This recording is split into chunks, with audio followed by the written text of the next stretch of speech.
ஜீவநீரோடை ஊழியங்கள் வழங்கும் இதயத்திற்கு இன்று ஒரு சிந்தனை. ஆசீர்வாத தடை. ஆசீர்வாத கானானுக்கு செல்ல எகிப்தில் அடிமையிலாயிருந்த இஸ்ரவேல் மக்கள் புறப்பட்ட போது எகிப்திய ராஜா குறுக்கிட்டு தடை ஏற்படுத்தினான். ஆனால் தேவன் தடையை உடைத்தார். யோர்தான் நதி, எரிகோ கோட்டை போன்றவை தடையாக வந்த போதும் தேவன் அவைகளை கடந்து போக உதவி செய்தார். ஆனாலும் தேவனால் உடைக்க முடியாத ஒரு தடை ஏற்பட்டது. எனவேதான் எகிப்தை விட்டு புறப்பட்ட ஜனங்கள் கானானுக்கு போய் சேராமல் போனார்கள்.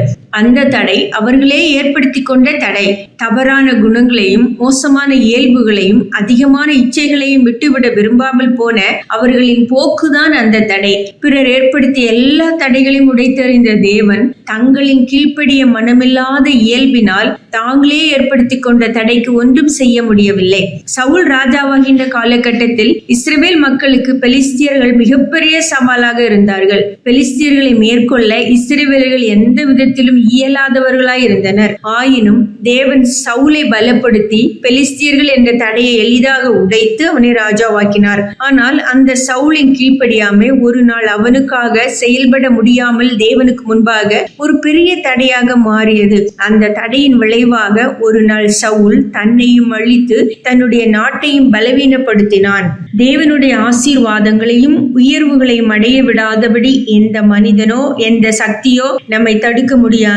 மனிதனாயினும் சரி, சூழ்நிலைகளாயினும் சரி, நம்முடைய ஆசீர்வாதங்களுக்கு குறுக்கிடும் எந்த தடைகளை உடைத்தெறிய தேவன் வல்லவர். ஆனால் நம்முடைய தவறான சுபாவ நிலைகளையும் தேவனுக்கு பிரியமற்ற குணாதிசயங்களையும் நாம் வெறுத்துராவிட்டால் அவைகளே மிகப்பெரிய தடைகளாகிவிடும். அங்கே தேவன் ஒன்றும் செய்ய முடியாது. அநேகர் தங்களின் முன்னேற்ற பாதைகளில் சில மனிதர்கள் தான் பெரிய தடைகளாக இருப்பதாக சொல்லிக்கொண்டே இருப்பார்கள். ஆனால் உண்மையில் அவர்களின் குணப்படாத இருதயமும் செவ்வை செய்யப்படாத இயல்புகளுமே அங்கு பெருந்தடைகளாக நின்று கொண்டிருக்கும். நம்முடைய ஆசீர்வாதங்களுக்கு தடையாக நிற்கும் நம்முடைய தீய குணங்களை விரட்ட தீவிரமாவோம். சிந்தனைக்கு: தோல்வியின் காரணத்தை உன்னிடம் தேடிப்பார். வெற்றியின் ரகசியத்திற்கான தேவனை நாடிச்சல். தோல்வியின் காரணத்தை உன்னிடம் தேடிப்பார். வெற்றியின் ரகசியத்திற்காக தேவனை நாடிச்சல்.